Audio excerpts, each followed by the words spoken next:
j'ai déjà ouvert mon serveur de... Pas parti, Fernand. Pardon. Oh, il est parti, excuse-moi. Super, merci. Donc, j'ai déjà ouvert SQL Server Management Studio. Juste une petite seconde. Juste être sûr que j'ai rien oublié dans mon plan de match. Beaucoup de choses à raconter. Donc, j'ai déjà démarré SQL Server Management Studio. On voit, on est toujours sur notre serveur habituel, LocalDB, parce que c'est mon ordinateur. MS SQL LocalDB, c'est le nom du serveur. On a tous le même, si on a tous la même version de Visual Studio. Et si on regarde bien, c'est une instance de SQL Server version 13.0.4.001 qui est installée sur ma machine. Ça va? Si vous voulez mettre sur votre CV quelle version exacte de SQL Server vous avez utilisé à l'école, ben voilà. Ça va? Donc, on a notre base de données de la semaine dernière, ça va, qui s'appelait TotoDB, qui contenait la table cours dont on se souvient avec les champs suivants et qui contenait la table étudiante dont on se souvient avec les champs suivants. Ça va? Donc, ce que je vais faire, laissez-moi me débarrasser de ceci. Donc, ce que je vais faire, je vais venir sur ma base de données. Ça va? Bouton droit. Task. Donc, les tâches que je peux effectuer sur ma base de données. Et j'ai toutes sortes de choses que je peux faire ici. Je vais venir sur Generate Script. Donc, je veux générer le script SQL qui permet de recréer cette base de données. Donc, je vais cliquer là-dessus. Parfait. Donc, j'ai un assistant ici qui va m'aider. Je vais appuyer sur... Bon, ça me dit qu'est-ce qui va se passer. Donc, on va me demander de sélectionner les objets dans ma base de données que je vais inclure dans le script. Quand on parle des objets dans une base de données, on parle de quoi? On parle des tables, on parle des vues, on parle des procédures stockées, on parle des triggers. J'ai dit aucun terme qui est extraterrestre ici, ça va? Table, vue, procédure stockée, trigger, c'est tous des choses que vous avez fait sur MySQL ou Oracle. Ça existe aussi sur SQL Server. Nous, évidemment, notre base de données, elle n'a que des tables présentement. Donc, je vais faire Next. Oups, je suis allé un peu vite, excusez-moi. Donc, je vais spécifier les objets que je veux sélectionner. S'il y a des options particulières que je veux demander lors de la génération du script, il y a un invite graphique qui va me permettre de le faire. Je vais pouvoir réviser mes sélections et ensuite le script va être généré. Le script, je vais pouvoir le copier dans le clipboard de mon ordinateur pour aller le paste ailleurs ou je vais pouvoir le sauvegarder directement dans un fichier .sql. Ça va? Donc, si je fais Next, ben, on me dit ici Script Entire Database and All Database Objects. Donc, si j'avais une base de données complexe, je répète, avec des tables, des vues, des procédures stockées, des triggers, et que je voulais un script qui reproduit tout ça, ben, je sélectionne ici. Si je veux sélectionner à la paire certains objets, ben, je vais Select Specific Database Object et je vais pouvoir venir cliquer sur seulement les objets qui m'intéressent. Moi, je vais faire un script qui génère toute ma base de données. Dans notre cas, choisir ça ou choisir ça, ça ne change pas grand-chose parce que, bref, on n'a pas grand-chose dans notre base de données. Ça va? Donc, je vais faire Next. Donc, on me permet de choisir de quelle manière ma base de données va être générée et à quel endroit. Donc, je peux choisir que toutes les commandes pour générer ma base de données soient dans le même fichier. Ça va? Toutes les commandes pour générer les tables, les vues, les procédures stockées, les index, dans un seul gros même fichier. Ou je peux choisir de faire des fichiers séparés. Un script juste pour mes tables, un script juste pour mes vues, un script juste pour mes procédures stockées. Bon, je ne suis pas administrateur de base de données, ça va, ce n'est pas ma formation par défaut. Je fais beaucoup de bases de données parce que je suis en info, donc il y a sûrement une utilité particulière à vouloir séparer ça dans un fichier. Je ne vais pas inventer de raison, je n'ai pas de raison concrète à vous donner. Ça va? Donc, moi, personnellement, pour notre cours, on va faire ça dans un seul fichier. Ça va? Mais si l'option est là de le faire en plusieurs fichiers, c'est qu'il y a une raison. Je pourrais demander à certains amis que j'ai qui sont administrateurs de bases de données quel serait le rationnel en entreprise pour faire ça. Mais comme je dis, si je ne sais pas, je ne veux pas inventer. Ça va? Donc, je choisis l'endroit où je veux générer ce fichier et je choisis le type d'encodage du fichier. Un fichier .SQL, bon, on sait tous que c'est du texte qui est à l'intérieur. Mais du texte, ça peut être encodé de différentes manières. Vous savez, UTF-8, UTF-16, UTF, peu importe. Donc, moi, je vais encoder ça en texte. Je pourrais encoder ça en NC text, bref. Je vais sauvegarder ça sur mon bureau, moi. Ça va être plus facile à retrouver. Et tiens, totodb.sql. Ça va? Je fais save. Donc, c'est là que ça va être sauvé. Save to clipboard, save. Non. Donc, je fais next tout simplement. Next. On me permet de réviser les choix que j'ai faits. Je fais un magnifique next. Ça travaille, ça travaille. Tout est vert. Tout va bien dans le meilleur des mondes. Si c'est rouge, Houston, we have a problem. Ça va? Donc, tout est vert, tout est parfait, tout s'est bien passé. On me dit tout ce qui a été réussi et je peux donc faire finish. Si je vais sur mon bureau, j'ai un magnifique fichier TotoDB, parce que j'ai décidé de l'appeler comme ça. C'est un fichier qui est de type .SQL. Vous avez appris, je crois, sinon on fera une parenthèse pour ça à un moment donné, comment prendre un fichier .SQL et l'importer sur MySQL, par exemple, à travers PHPMadmin pour régénérer une base de données. Oui ou non?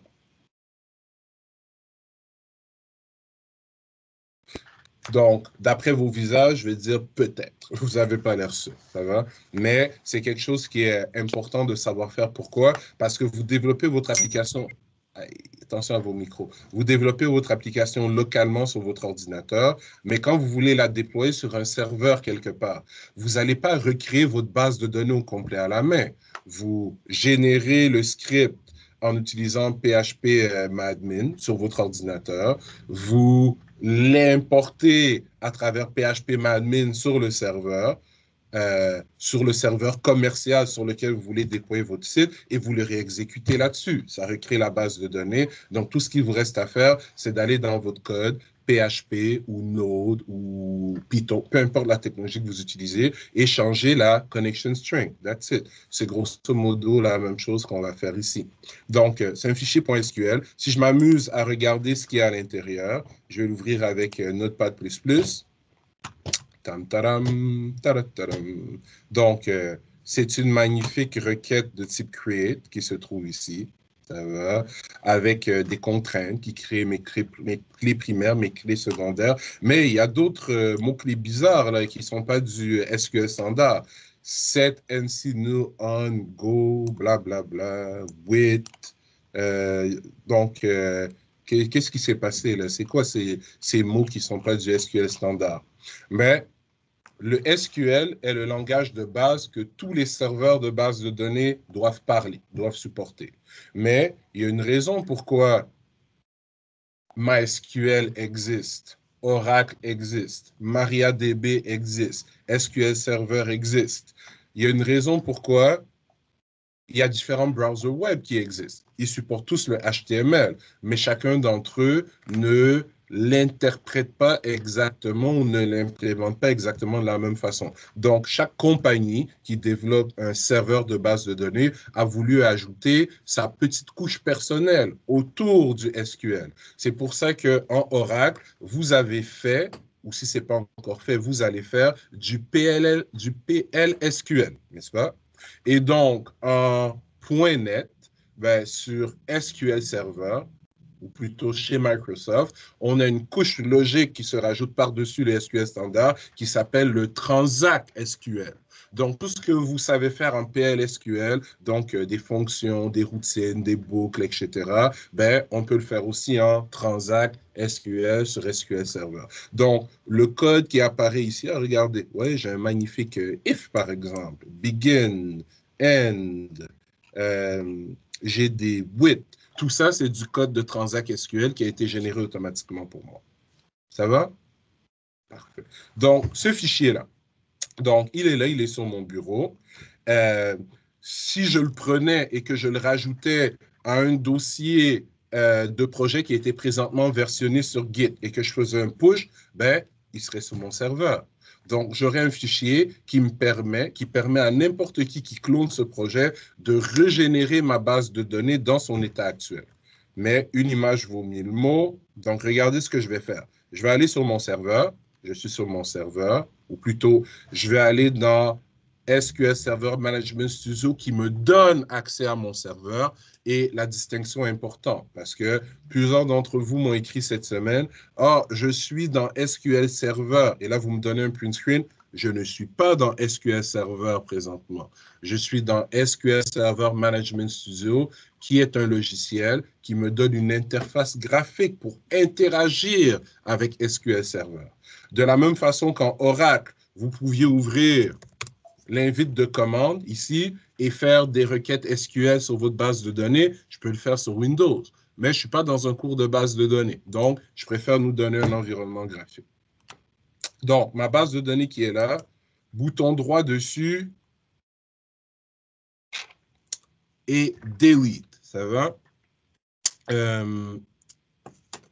Delete. Donnez-moi juste une petite seconde.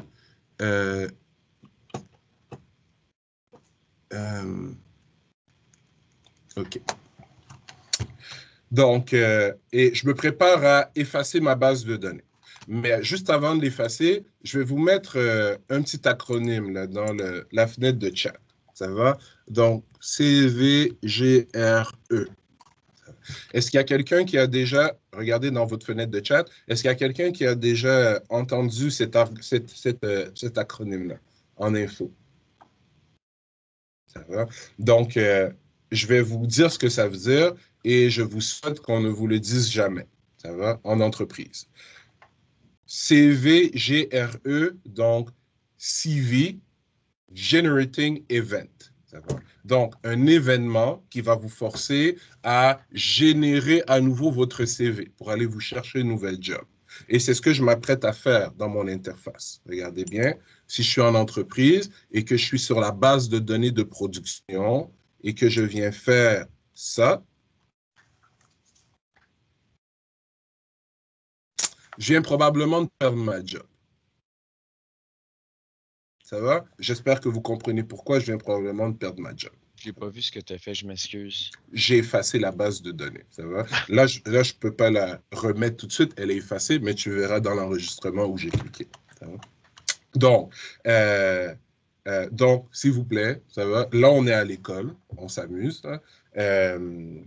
Vous faites des deletes, des inserts, des updates, et vous faites ça toujours sur la même base de données. Mais en entreprise, comment on va fonctionner? On va avoir une base de données de production et on va avoir une base de données de test.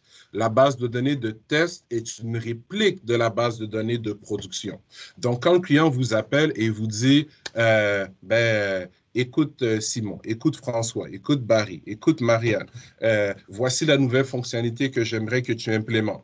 Là, vous ne vous levez pas, vous allez à votre ordinateur et vous commencez à faire des requêtes alter sur la base de données de production. Non, non.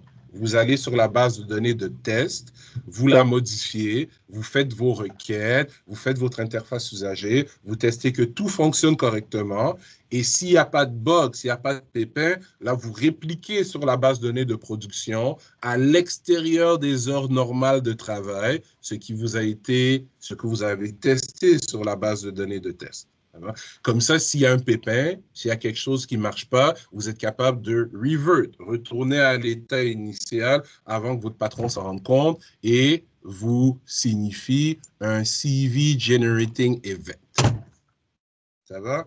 Donc, on n'est pas en entreprise, mais vous pouvez très bien dans vos laboratoires, vous créer une base de données, ouais, qui est un clone de celle que vous allez remettre sur votre travail pour tester vos choses. C'est juste une méthodologie de travail. Donc, si je fais un petit refresh ici, refresh, ouais, refresh, je vois que, effectivement, elle n'est plus là, ma base de données TotoDB. Donc, ce fichier-ci, disons qu'il est sur Git présentement parce que vous l'avez versionné. Je ne vais pas m'amuser à faire un clone, un pool. On sait comment faire ça. Ça va? Donc, je fais un pool ou je fais un clone, peu importe. Bref, je récupère ce fichier de mon dépôt Git ou de votre dépôt Git parce que pour corriger vos projets, j'ai besoin de votre base de données.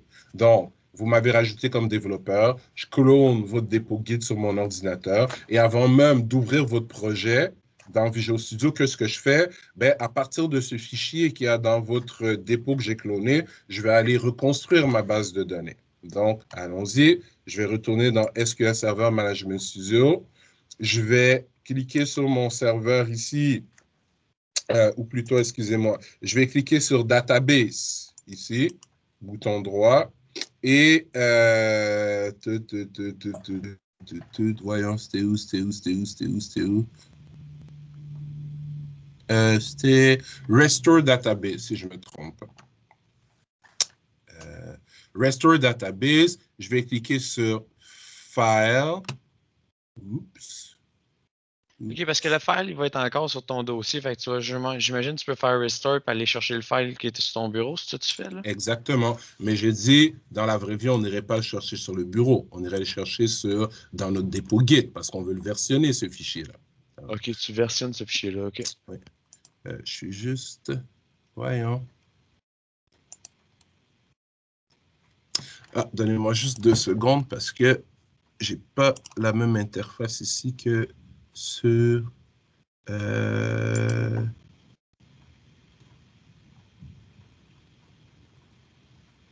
Ah, comment? Non, c'est pas ce que je veux. Excusez-moi.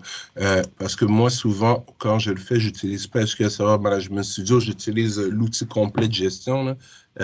C'est un endroit un peu différent. On va le trouver, ça va pas être long. Il me semble que c'était Restore. C'est bon.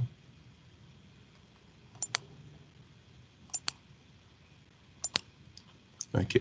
Device, on tape File.